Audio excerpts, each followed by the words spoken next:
హాసన్ శంకర్ కాంబోలో వచ్చిన భారతీయుడు సినిమాకి సీక్వెల్ గా తెరకెక్కిన భారతీయుడు 2 సినిమా నేడు జూలై 12న థియేటర్స్ లో గ్రాండ్ గా రిలీజ్ అయింది. Lyca Productions, Red Giant Movies నిర్మాణంలో తెరకెక్కిన ఈ సినిమాలో కమల్ తో పాటు సిద్ధార్థ్, రకుల్ ప్రీత్ సింగ్, ప్రియా భవానీ శంకర్, బాబీ సింహ, ఎస్.జె. సూర్య, సముద్రఖని పలువురు ముఖ్య పాత్రలు పోషించారు. కథ విషయానికి వస్తే చిత్ర అరవింద్, సిద్ధార్థ్, అతని స్నేహితులు ఇండియాలో జరుగుతున్న దారుణాలు, అవినీతి, ఆత్మహత్యల కారణాలు ఇలాంటి వాటి మీద స్పూఫ్ వీడియోలు చేసి బార్కింగ్ డాగ్స్ అనే పేరుతో ఓ యూట్యూబ్ ఛానల్లో అప్లోడ్ చేసి సమాజంలో మార్పు తీసుకురావాలి అనుకుంటారు.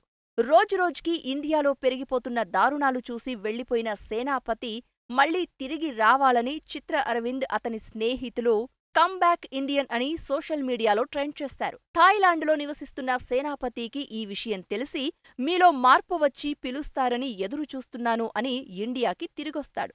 ఫస్ట్ పార్ట్లో సేనాపతిని పట్టుకోవడానికి ట్రై చేసిన సిబిఐ ఆఫీసర్ కృష్ణస్వామి కొడుకు ప్రదీప్, బాబీ సింహ సిబిఐ ఆఫీసర్గా సేనాపతిని పట్టుకోవడానికి ట్రై చేస్తాడు. సేనాపతి ఇండియాకి తిరిగొచ్చి నా పని నేను చేస్తాను, మీ చుట్టూ తప్పులు, అవినీతి చేసేవాళ్లను మీరు పట్టించండి, మీ ఇంట్లో వాళ్లు కూడా తప్పు చేస్తున్నారేమో చూడండి అని యువతకు సందేశమిస్తాడు. మరి సేనాపతి ఇండియాకు తిరిగొచ్చి ఏం చేశాడు? చిత్ర అరవింద్, అతని స్నేహితులు సేనాపతిని కలిశారా?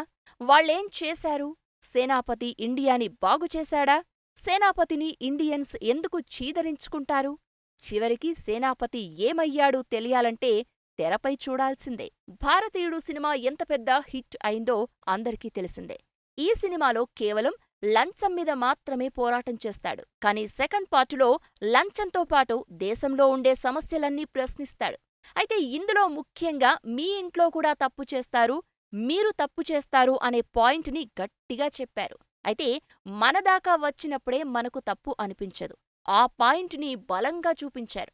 ఫస్ట్ హాఫ్లో చిత్ర అరవింద్, అతని స్నేహితులు దారుణాలపై పోరాడడం, సేనాపతిని పిలవడం, సేనాపతి కోసం ప్రదీప్ వెతుకులాట, సేనాపతి కొంతమందిని చంపడం చూపిస్తారు. ఇంటర్వెల్ అంత గొప్పగా ఏమీ అనిపించదు. సెకండ్ హాఫ్లో స్టోరీ మొత్తం రివర్స్ అయి అందరూ సేనాపతిని ఎందుకు విమర్శిస్తారు అనే విషయం మాత్రం చాలా బాగా చెప్పారు.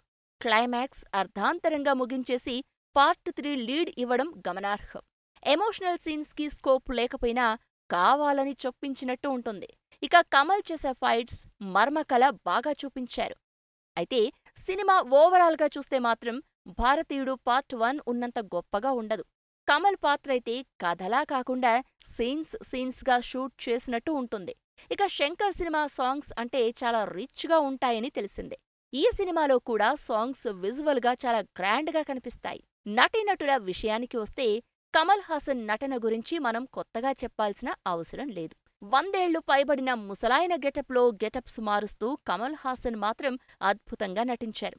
సిద్ధార్థ్, ప్రియా భవానీ శంకర్, అతని స్నేహితులు సమాజంలో జరిగే దారుణాలను ప్రశ్నించే పాత్రలో సీరియస్ గానే నటించారు. సిద్ధార్థ్ లవర్ పాత్రలో రకుల్ మాత్రం ఏదో ఉంది అన్నట్టు ఉంటుంది. బాబీ సింహ సేనాపతిని పట్టుకోవాలనే పాత్రలో ఎక్కువసేపే కనిపించి మెప్పించాడు. ఎస్.జె. సూర్య బిజినెస్ మ్యాన్ గా ఓకే అనిపిస్తాడు. బ్రహ్మానందం ఒక్క సీన్లో డైలాగ్స్ లేకుండా జస్ట్ అలా కనిపిస్తారు. ఇక సముద్రఖని ఏసీబీ ఆఫీసర్గా మెప్పిస్తారు. వివేక్, నెడుముడి వేణు షూటింగ్ సమయంలోనే చనిపోవడంతో ఏఐతో ఆ పాత్రల్ని కొన్ని సీన్స్లో రీక్రియేట్ చేశారు. చిన్న చిన్న పాత్రల్లో చాలామంది తమిళ నటీనటులు మెప్పించారు. డైరెక్టర్ శంకర్ సినిమాలో టెక్నికల్ అంశాల్లో వంక పెడదామన్నా దొరకదు. ఈ సినిమాలో కూడా అంతే. సాంకేతికంగా సినిమా గొప్పగానే ఉంది. సినిమాటోగ్రఫీ, విజువల్స్ అద్భుతంగా ఉంటాయి. మ్యూజిక్ ఈ సినిమాకి చాలా మైనస్ అవుతుంది. పాటలు యావరేజ్, బ్యాక్గ్రౌండ్ మ్యూజిక్ కొన్ని సీన్స్లో తప్ప అంతగా వర్కౌట్ అవలేదు. యాక్షన్ సీక్వెన్స్, ముఖ్యంగా మర్మకళతో చేసే యాక్షన్ సీక్వెన్స్ మాత్రం అదిరిపోతాయి. లంచం, అవినీతిపై పోరాటం అని కథ అందరికీ తెలిసినా మీ ఇంట్లో కూడా తప్పు చేస్తారు, వాళ్లని పట్టించండి అని ఓ కొత్త పాయింట్ని బాగా రాసుకున్నారు. స్క్రీన్ ప్లే మాత్రం రెగ్యులర్ కమర్షియల్ సినిమాల్లాగే ఉంటుంది. దర్శకుడిగా శంకర్ అదరగొట్టాడు అని కొత్తగా చెప్పాల్సిన పనిలేదు. నిర్మాణ విలువల పరంగా కూడా భారీగానే ఖర్చు పెట్టారు ఈ సినిమాకి. మొత్తంగా భారతీయుడు 2 సినిమా డైరెక్ట్గా సేనాపతి రంగంలోకి దిగడమే కాకుండా యువతని కూడా ప్రశ్నించమని చెప్పడంతో ఎలాంటి సంఘటనలు చోట్చేసుకున్నాయి అని కమర్షియల్గా చూపించారు.